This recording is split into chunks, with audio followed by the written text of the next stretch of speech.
गुरु ब्रह्मा गुरु विष्णु गुरु देव महेश्वर श्री गुरु परम ब्रह्म तस्मै श्री गुरुदेवाय नमः। ओं अखंडलमंडलकारं व्याप्तं चलचरं तत्पदं दूषितं तस्मै श्री गुरुदेवाय नमः। यस्य प्रसादाद् भागवत प्रसाद यस्य प्रसादान्न गति कुतोऽपि धायं स्तवं तस्य यशस्त्रीछन्दं वन्दे गुरुश्री चरणारविन्दम्। गुरुदेव प्रसन्न হইলে ভগবান প্রসন্ন হবেন। যিনি অপ্রসন্ন হইলে আর কোনো প্রকার নিস্তার নেই। আমি ত্রিসন্ধ্যা সেই শ্রী গুরুদেবের যশরাশি চিন্তা করিতে করিতে তার স্তুতিপূর্বক শ্রী চরণারবিন্দ বন্দনা করি। গীতার প্রথম অধ্যায় অর্জুন বিষাদ যোগ। ওং নমো ভগবতে বাসুদেবায় ওং নমো ভগবতে বাসুদেবায় ওং নমো ভগবতে বাসুদেবায়।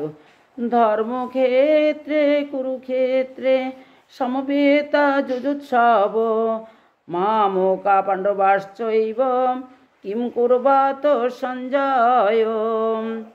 দৃষ্টাতু পাণ্ডবানীকং বৌরং দুর্যোধনস্তদা আচার্যমুপসংগম রাজা বচন ব্রবীত পশ্যইতাং পাণ্ডুপুত্রাণা মাচার্যমাতিচুম বৌরং দ্রুপদপুত্রেণ তব শিষ্যেন ধীমতাম।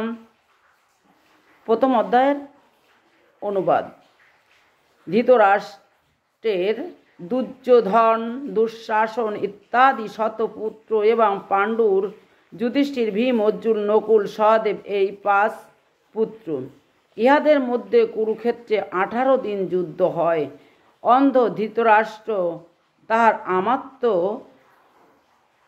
সঞ্জয়ের কাছে যুদ্ধের সংবাদগুলি শুনিতেন। ব্যাসদেবের পরে সঞ্জয়ের ছিল দিব্য চক্ষু। ঘরে বসিয়াই তিনি যুদ্ধের সব সংবাদ জানিতে পারিতেন। ধৃতরাষ্ট্রের মনে ক্ষীণ আশা, হয়তো যুদ্ধ বন্ধ থাকিবে, হয়তো বা কুরুক্ষেত্রের মাঠে সকলের সুবুদ্ধি হইবে, কারণ কুরুক্ষেত্র একটি পুণ্য স্থান। আশা আকাঙ্ক্ষার সহিত তিনি সঞ্জয়কে প্রশ্ন করিলেন, সঞ্জয়, যুদ্ধের সংবাদ কি? সঞ্জয় বলিলেন, দুর্যোধন গুরু দ্রোণাচার্যের কাছে উপস্থিত হইয়া উভয় দলের বিদ্যের কাহার কীরকম ক্ষমতা তাহা বলিলেন। শেষে তিনি সকলকে আদেশ দিলেন, সেনাপতি ভীষ্মকে যেন সব সময় রক্ষা করা হয়।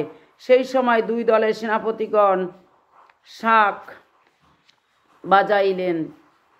অর্জুনের সারথি ছিলেন শ্রীকৃষ্ণ নিজেই। তিনি একাধারে সখা, মন্ত্রী ও সারথি।